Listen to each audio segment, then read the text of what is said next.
security. We have 3 great papers in this session. Our first paper is from Daniel Gruss. Hi everybody, my name is Daniel Gruss. I will talk about cache template attacks, automating attacks on inclusive last level caches. And this was a joint work with Raphael Spreitzer and Stefan Mangard, who also work at the Graz University of Technology. Just to give you some key points of our work, the state of the art is that cache attacks are very powerful. We have seen attacks which can retrieve 97% of a key, secret key after a single encryption. But if we want to attack something where we are not completely sure where it is in the source code, in the binary, then we have a problem. Then we have to find a way to identify the target addresses. We have huge libraries, and there are many addresses, so it would take us very long to do that by hand. The solution we propose is cache template attacks. This is an automatic way to find any secret dependent access in the cache and exploit it automatically. And you can use it like a static code analysis tool or like Valgrind. You can run it on any program and see what happens. And then you can exploit it or fix the cache leakage. We have made the tool open source, so it's on GitHub. Try it, apply it to any software you find, and see whether something leaks. In this talk, we will have a few examples, for instance, a cache-based keylogger or partial keylogger, and an automatic attack on an AES T-Table implementation. But the contribution is the technique, so we only have these examples to illustrate that the technique works. Let's first talk about CPU caches. CPU caches should reduce the memory latency, so they hide basically the slow DRAM latency. And if we look at the histogram, we see that most accesses here, they are cached, so they are between 50 and 80 cycles on my CPU, and that will look similar on any other Intel CPU from the last 10 years. And if we look at non-cached addresses, we see that they are clearly distinguishable from cached accesses.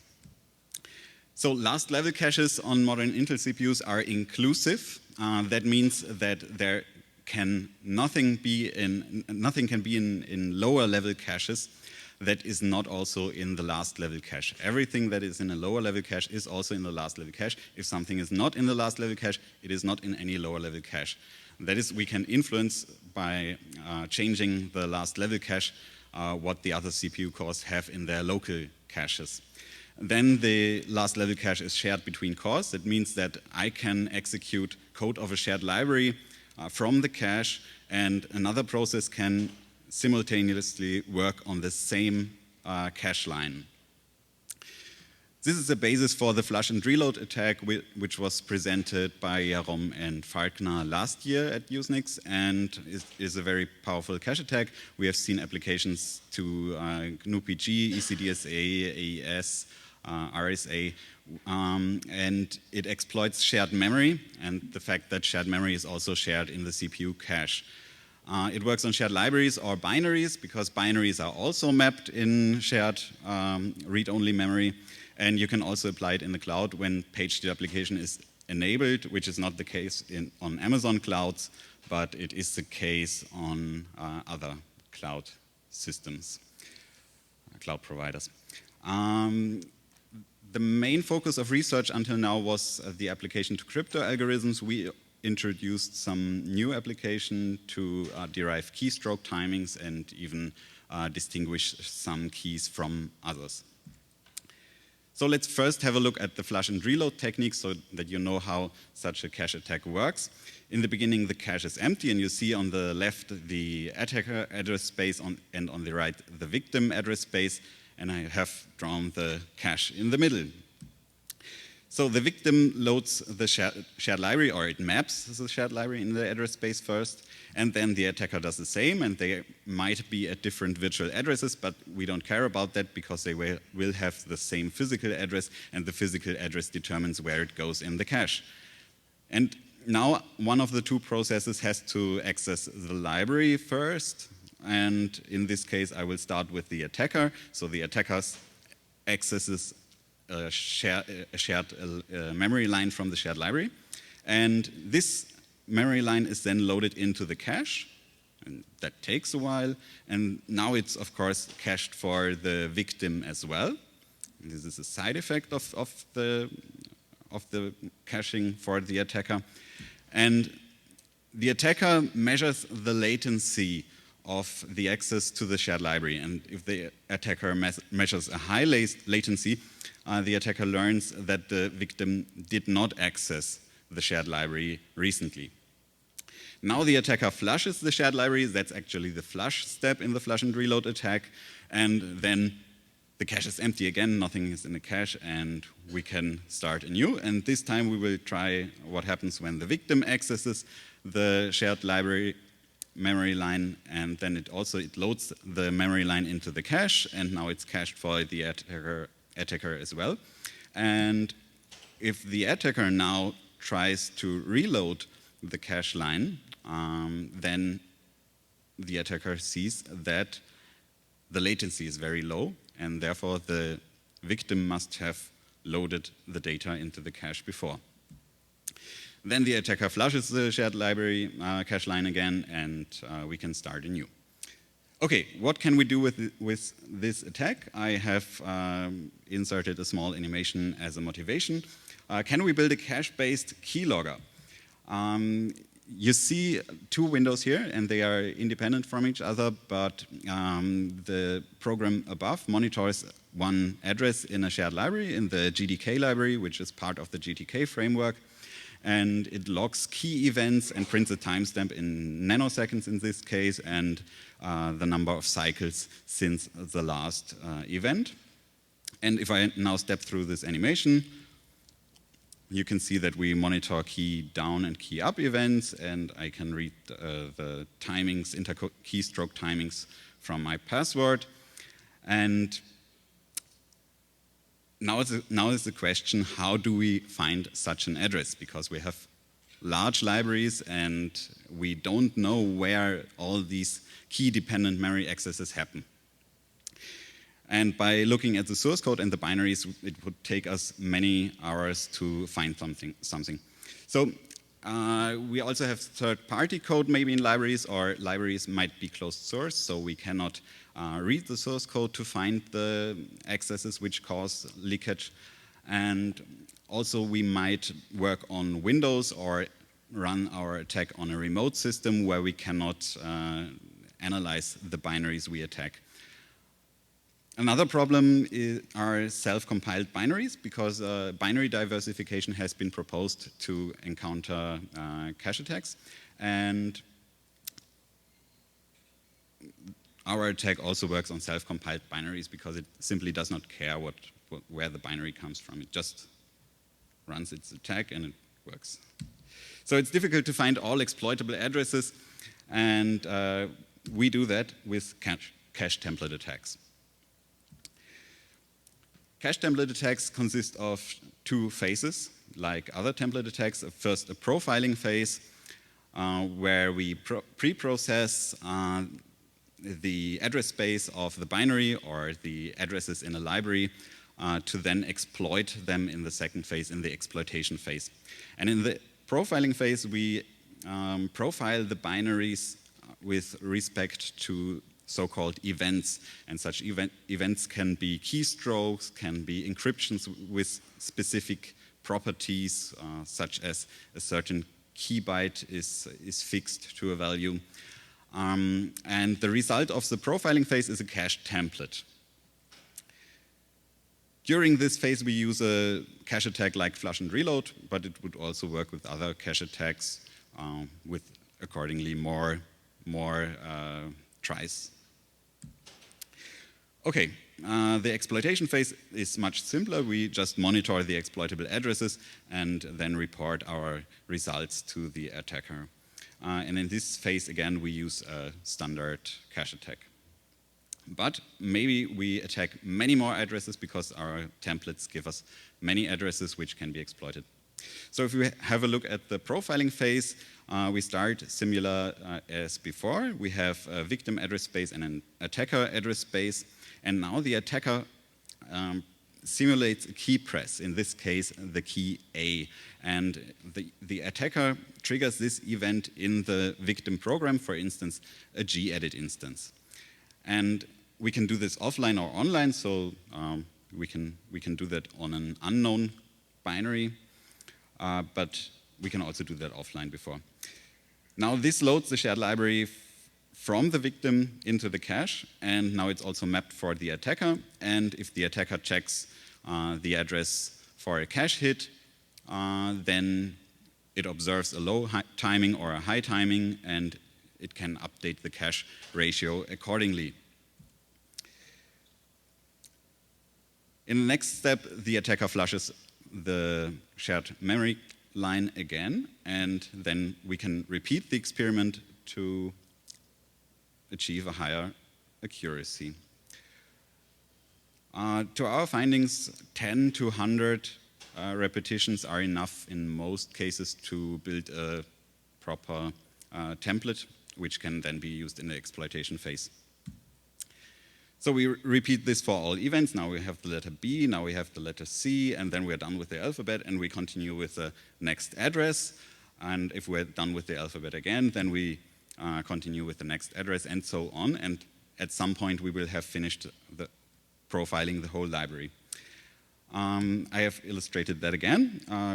Profiling a single event in this case, the keystroke A, and I have on the right, I have the gedit window. On the left, I have the profiling phase running, and it prints the address and the number of cache hits on the shown address in the gedit binary. And if I step through this animation, then we see that most addresses show no cache hits at all. And here are two addresses which show 15, respectively 17 cache hits. So that might be, the cause for this might be the key press, but it might also be some address which is accessed all the time. So we would have to perform a second scan where we press no key to determine whether this address reacts on this key or on something else. I have already verified that it does, and it's some window update function. Okay, and next I will illustrate the cache template itself. We will start with one event and one address. And a black cell means that we have a cache hit every time we pressed a key. So we have a cache hit ratio for this address and key combination of 200 cases. And to eliminate the false positive cache hits, the false positive cache hit ratios we found, we have to try more keys, and oh, that's a surprise, we can distinguish n from any other key by simply monitoring an address in our address space. And this is system-wide. And we see if we look at the other keys, the next highest cache hit ratio is 13 of 200 cases, which is much lower, so we can really distinguish n from the other keys really well.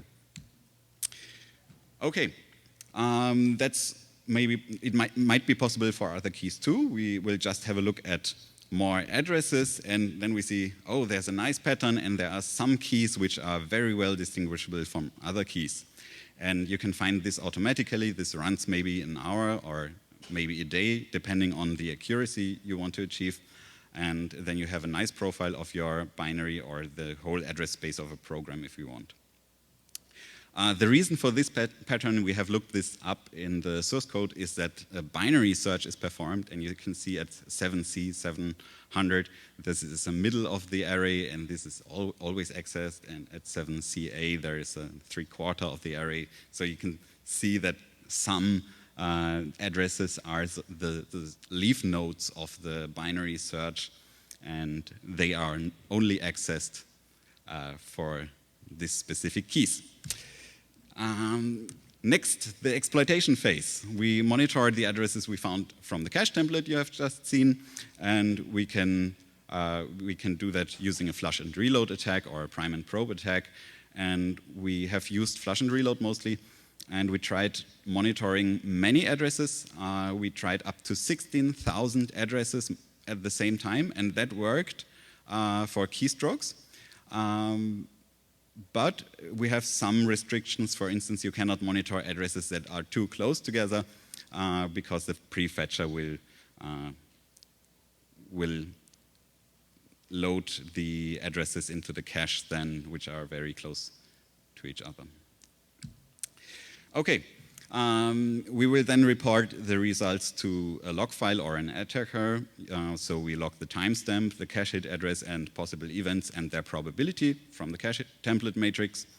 And the log file, of course, requires some manual analysis, such as finding the password in the key press log or finding the correct key candidate from a log file which logs all key candidates that are not yet excluded. So let's come to the example attacks. Again, our focus was on the cache template attack technique, not on finding new attacks. So we tried just to replicate existing attacks. The first one is the keystroke timing attack on Linux, Windows, and OS X. We have not seen this before, but it was more or less for free. We found this just like that. And we achieve a sub-microsecond accuracy. And if we look at the event trace and the cache hit trace, we can really say when the event started and when the event ended from the cache hit phase. And thus we achieve a sub-microsecond accuracy, and we can use those inter-keystroke timings to derive text input from timings. We haven't done that, but we have there is research on that topic determining the text which was entered based on the inter-keystroke timings. So the next attack was keylogging, which was more straightforward. We have the cache template matrix, and we detect groups of keys, and we can even distinguish some keys from all other keys. Then we tried to apply our attack to an AES T-Table implementation from OpenSSL 1.0.2, and the T-Table implementation is disabled by default. It is known to be vulnerable to cache attacks, but it is left in the library for testing and comparison. So when we profiled the OpenSSL library, we found that most addresses fall into two groups. Some had a cache hit ratio of 100%, so it's always a cache hit, probably code or variables that are always used. And some addresses had a cache hit ratio of 0%, so they were never accessed during the encryption. Except for one block of 4,096 bytes, and this one had a cache hit ratio of 92%, and this is already something which might tell you something. And we also found that if we try the same plaintext and key several times, we always get the same cache access pattern. So we can clearly say these are the T-tables, and then we can perform a template attack on the T-tables to determine key bits, and we perform a known plaintext attack or chosen plaintext attack. And in the profiling phase, we choose as events the encryption with only one fixed key byte, and all other key bytes are random. Then we profile each of these events, and in the exploitation phase, we can then eliminate key candidates, and we found that we can reduce the key space in a first round attack to 64 bits after 16 to 160 encryptions. We have not performed a full key recovery attack because that was not the focus of our work. Just for reference, state of the art is a full key recovery between 3,000 and 30,000 encryptions using Flush+Reload. Then I have an illustration of the T-table template, which is transposed to look similar to the template which was published by Oswig, Shamir, and Troma some while ago, and they did that they retrieved a similar pattern using evict and time and prime and probe, but our attack is automated and finds this automatically. Okay, so the conclusion of this work is that we have found a novel technique we have developed a novel technique to find any side channel leakage, cache side channel leakage, and we can instrument it to perform new attacks. We can instrument it to detect the cache leakage and then fix it, just like running static code analysis on a binary or on source code or valgrind on a binary, and then you can say where there are vulnerable spots. So if you like to try, download it on GitHub and apply it to software. The second thing, cache template attacks mark a change of perspective. Before cache template attacks, we had cache attacks that were specific to one system and to a specific piece of software. And now we can perform an automated attack, a large-scale analysis of unknown binaries, and we can perform large-scale automated attack on unknown systems. So if you have any questions regarding cache template attacks, I'd like to answer them.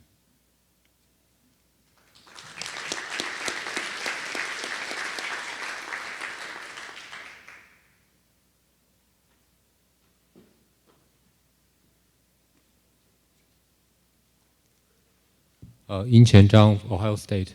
Nice work, thank you. I have one question about your work. So basically, I think the cache hit ratio is dependent on the interval between you do the flush and the reload. Is that right? So I mean, if you change the interval, the cache hit ratio will change. In your work, how do you decide what is the proper interval between flush and reload? Yes, we have observed that if you have no interval, no pause between flush and reload at all, you get a lower accuracy than if you add a pause there. And we had like a sched yield in every loop there to increase the probability of or the accuracy of the attack. We have not explored what the best pause would be. So that means this cache template attack might be a little bit fragile to the, well, if you want to apply it to different architecture or different kind of system, you might want to change the interval a little bit to make sure that you have the same ratio, right? You have to, I'm not sure about that because sched yield is already introduces a very large delay actually. What you have to change is of course the threshold when you count something as a cache hit or not. But apart from that, I don't think there are much there's much change necessary. Okay, I get it, thank you.